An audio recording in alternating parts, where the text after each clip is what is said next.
C'est un jeudi soir, 23h14. Tu viens de recevoir ton relevé de compte du mois. 2080 € net, comme d'habitude. Tu regardes la ligne épargne retraite et elle est vide, comme d'habitude. Tu te dis que tu vas commencer le mois prochain, comme d'habitude.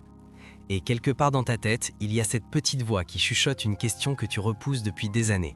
Est-ce que je vais vraiment pouvoir me permettre de vieillir ? Je m'appelle Daël et je passe beaucoup trop de temps à penser à l'épargne retraite et à ce que ça coûte vraiment de ne pas y penser.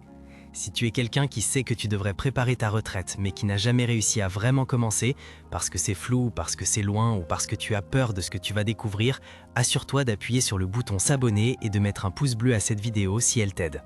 Dans les prochaines minutes, on va parler de quelque chose que personne ne t'a jamais vraiment expliqué clairement. Pourquoi la peur de l'avenir te paralyse, ce que ça te coûte concrètement en euros et surtout comment sortir de ce cycle sans que ça te détruise psychologiquement ni financièrement. On va regarder des chiffres, des vrais. Et à la fin, tu auras 3 actions précises que tu peux faire dans les 48 heures. Allons-y. Voici le truc que personne ne t'a dit à l'école et c'est là que tout commence. On t'a appris que la retraite, c'est le problème de l'État. Tu cotises toute ta vie, l'État gère et à 64 ou 65 ans, tu reçois une pension. Simple. Sauf que ce modèle est en train de se fissurer profondément et les chiffres sont assez clairs là-dessus. Selon un rapport de l'OCDE publié en 2023, le taux de remplacement moyen en France, c'est-à-dire le pourcentage de ton dernier salaire que tu touches en retraite, est d'environ 60%. En Belgique, c'est encore plus bas, autour de 46% pour les salariés du secteur privé. En Suisse, le système à 3 piliers est plus généreux, mais seulement si tu as activement alimenté le 2e et le 3e pilier. Ça veut dire quoi concrètement ? Ça veut dire que si aujourd'hui tu gagnes 2800 € net par mois, à la retraite tu pourrais toucher 1680 €, peut-être moins. Et ce pendant 20, 25, parfois 30 ans, parce que l'espérance de vie en France dépasse désormais 82 ans selon l'INSEE. Maintenant tu penses peut-être, oui mais moi j'aurai moins de charges à la retraite, pas de crédit, pas d'enfants à nourrir. C'est vrai pour certaines dépenses. Mais les études sur la consommation des retraités européens montrent quelque chose de différent. Les dépenses de santé explosent après 70 ans.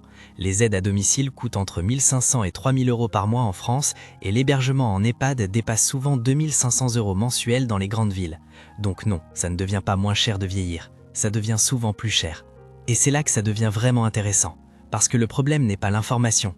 Tu savais tout ça, ou tu t'en doutais. Le problème, c'est quelque chose de beaucoup plus profond. Laisse-moi te parler de 2 personnes. On va les appeler Mathilde et Théo. Mathilde a 28 ans, elle est assistante de direction à Lyon, elle gagne 2400 € net par mois. Elle a un livret A avec 3000 € dedans, son fonds d'urgence, dit-elle. Quand quelqu'un lui parle de retraite, elle ressent une vague d'anxiété diffuse, elle change de sujet et elle se dit qu'elle s'en épuisera quand elle gagnera plus. Elle a dit ça à 24 ans, à 26 ans et elle le dira probablement encore à 32 ans.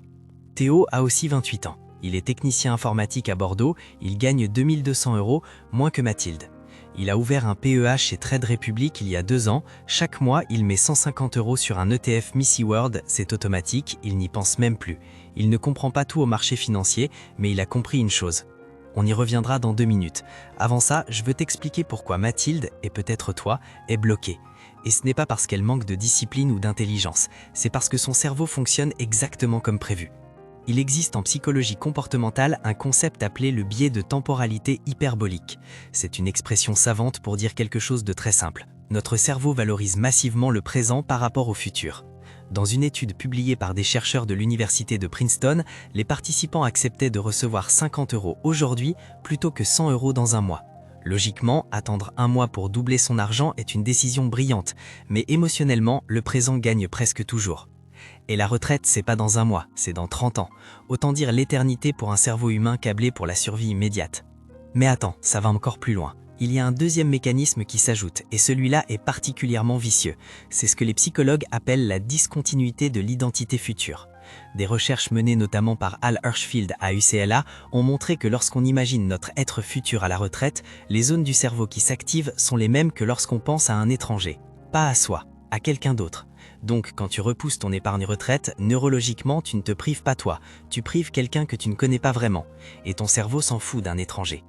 C'est pour ça que la peur de l'avenir est paradoxale. Plus on est anxieux à propos de la retraite, moins on agit. L'anxiété génère de l'évitement, pas de l'action, et l'évitement aggrave l'anxiété. C'est une boucle.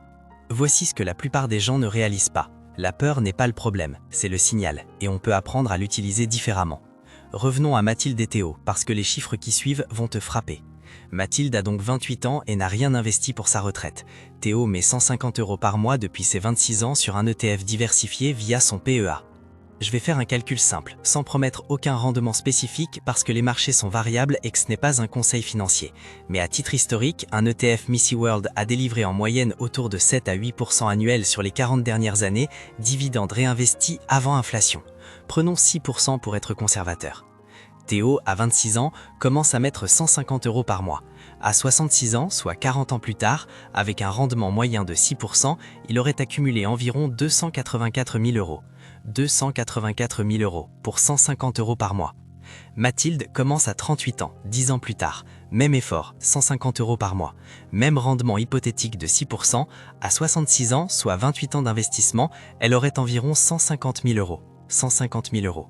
La différence, 134 000 € pour 10 ans de retard. Et elle a investi exactement la même chose chaque mois. C'est ça, la vraie nature du temps en finance. Ce n'est pas juste un outil, c'est le multiplicateur le plus puissant qui existe, et on ne te l'a pas appris à l'école. Écoute, j'entends déjà dire « oui, mais 150 € par mois, je ne les ai pas ». Et je comprends, vraiment. Mais laisse-moi challenger cette idée une seconde. Une étude Eurostat de 2022 montre que le ménage européen médian dépense en moyenne 180 € par mois en loisirs, sorties et abonnements non essentiels. Ce n'est pas un jugement moral, tu as le droit de dépenser ton argent comme tu veux. Mais ça veut dire que la question n'est presque jamais « est-ce que j'ai l'argent ?» mais « est-ce que j'ai décidé à quoi il allait aller en premier ?» Et c'est là que Théo a compris quelque chose que Mathilde n'a pas encore saisi. Il ne se demande pas s'il peut se permettre d'épargner. Il s'est organisé pour ne pas avoir à se poser la question. L'argent part automatiquement le 5 du mois avant qu'il ait le temps d'en vouloir. C'est une stratégie comportementale qu'on appelle l'architecture de choix, popularisée par les économistes Richard Thaler et Cass Sunstein. L'idée est simple. Au lieu de compter sur ta volonté pour faire le bon choix à chaque mois, ce qui est épuisant et inefficace, tu configures ton environnement pour que le bon choix soit automatique. C'est comme se préparer à aller à la salle de sport. Les gens qui y vont régulièrement n'ont pas plus de motivation que les autres. Ils ont juste posé leurs affaires de sport devant la porte la veille au soir. Et personne ne te dit ça parce que ça ne se vend pas bien. Ce n'est pas glamour, c'est pas une application qui analyse tes cryptos en temps réel. C'est juste automatise et oublie.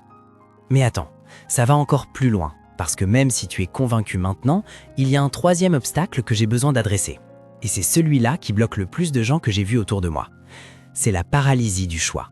Il existe en France, en Belgique et en Suisse une dizaine de véhicules d'épargne retraite différents. Le PER individuel, l'assurance vie, le PEA, l'épargne salariale, le livret A pour le court terme. En Suisse, le pilier 3A. En Belgique, l'épargne pension avec déduction fiscale jusqu'à 1 310 € par an. C'est beaucoup. Et quand il y a trop de choix, le cerveau humain a tendance à ne rien choisir. C'est ce que le psychologue Barry Schwartz appelle le paradoxe du choix. Plus on a d'options, plus on est paralysé et insatisfait. Une étude classique de Sheena Iyengar à Columbia a montré que des clients d'une épicerie achetaient 10 fois plus de confitures quand il y avait 6 variétés que quand il y en avait 24. Alors voici ce que je vais faire pour toi. Je ne vais pas te dire quel produit est le meilleur, parce que ça dépend de ta situation, de ton pays, de ton horizon de temps. Ce n'est pas un conseil financier individualisé. Fais tes recherches ou consulte un conseiller agréé. Mais je peux te donner une grille de lecture simple. Si tu es en France et que tu commences à zéro, le PEA est souvent le premier outil cité pour investir en bourse avec une fiscalité avantageuse après 5 ans. L'assurance vie offre plus de flexibilité et une fiscalité successorale intéressante. Le PER individuel est pertinent si tu as une tranche marginale d'imposition élevée, car les versements sont déductibles. Si tu es en Belgique, l'épargne pension donne une réduction fiscale directe de 30% sur tes versements. En Suisse, le pilier 3A permet une déduction fiscale annuelle et constitue un outil puissant pour les indépendants.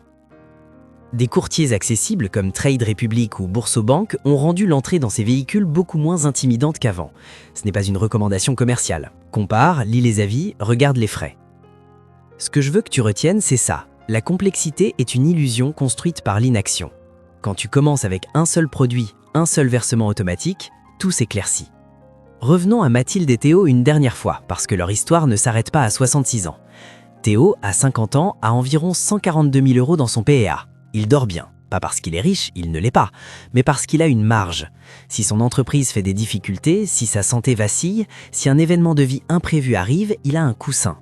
La liberté que donne l'argent, c'est rarement le luxe. C'est presque toujours la capacité à dire non à ce qui ne te convient plus. Mathilde, à 50 ans, commence enfin à investir. Pas parce qu'elle a attendu, elle a eu peur, elle a procrastiné, elle a été submergée. Mais elle commence. Et c'est une bonne nouvelle, parce que commencer à 50 ans vaut infiniment mieux que ne jamais commencer. Les 16 années qui lui restent avant 66 ans avec 200 € par mois représentent encore, aux mêmes hypothèses, environ 65 000 €. Ce n'est pas 294 000, mais c'est 65 000 de plus que zéro. Et voilà ce que je veux que tu gardes de cette histoire. L'ambition n'est pas le passé, tu ne peux pas changer ce que tu n'as pas fait. L'ennemi, c'est le moment où tu sais et tu ne fais toujours rien. Alors voici tes 3 actions concrètes pour les 48 prochaines heures. Première action, calcule ton gap retraite en 20 minutes. Prends ton salaire actuel, multiplie-le pour 0,6 pour avoir une estimation de ta pension future selon les moyennes européennes et compare avec ce dont tu penses avoir besoin. La différence, c'est ce que tu dois combler toi-même. Ce chiffre peut faire peur, c'est normal, mais de le voir, c'est déjà sortir de l'évitement. Deuxième action, ouvre un compte sur une plateforme accessible. PEA chez un courtier en ligne situé en France, Épargne Pension situé en Belgique, Pilier 3A situé en Suisse. Juste ouvrir le compte, même si tu ne verses rien aujourd'hui. L'acte d'ouverture fracture la procrastination. Troisième action, programme un virement automatique, même petit, 50 €, 80 €, ce qui ne te fait pas souffrir. Programme-le pour le 5 du mois, juste après ton salaire, avant de penser à le dépenser, et laisse le temps faire son travail. C'est tout, pas besoin d'un MBA. Pas besoin de comprendre tous les marchés financiers du monde, juste ces 3 étapes. Récapitulons ce qu'on a vu ensemble. 1. Le système de retraite par répartition ne suffira probablement pas à maintenir ton niveau de vie. Les chiffres de l'OCDE sont clairs et attendre que ça change n'est pas une stratégie. 2. Si tu ne fais rien, ce n'est pas parce que tu es paresseux ou irresponsable, c'est parce que ton cerveau est biologiquement programmé pour valoriser le présent. Comprendre ce mécanisme, c'est la première étape pour le contourner. 3. Le temps est le seul actif financier non renouvelable. 10 ans de retard peuvent coûter plus de 130 000 € sur l'exemple de Théo et Mathilde. Ce n'est pas une métaphore, c'est de l'arithmétique. 4. La complexité est le meilleur allié de l'inaction. Commence simple. Un produit, un versement automatique, le reste s'ajoute ensuite. Et voici la phrase que je veux que tu emportes avec toi, celle qui devrait changer la façon dont tu penses à tout ça. Préparer sa retraite n'est pas un acte de résignation face à la vieillesse, c'est un acte de respect envers la version future de toi-même, celle qui mérite d'avoir des choix. Je ne te demande pas de devenir un expert en finance, je te demande juste de ne plus traiter ton futur comme un étranger. Si cette vidéo t'a apporté quelque chose, laisse un commentaire en dessous avec une réponse à cette question simple. Quel est le premier obstacle qui t'a jusqu'ici empêché de commencer à épargner pour ta retraite? Je lis tous les commentaires, vraiment, et ta réponse m'aide à savoir quoi couvrir dans les prochaines vidéos.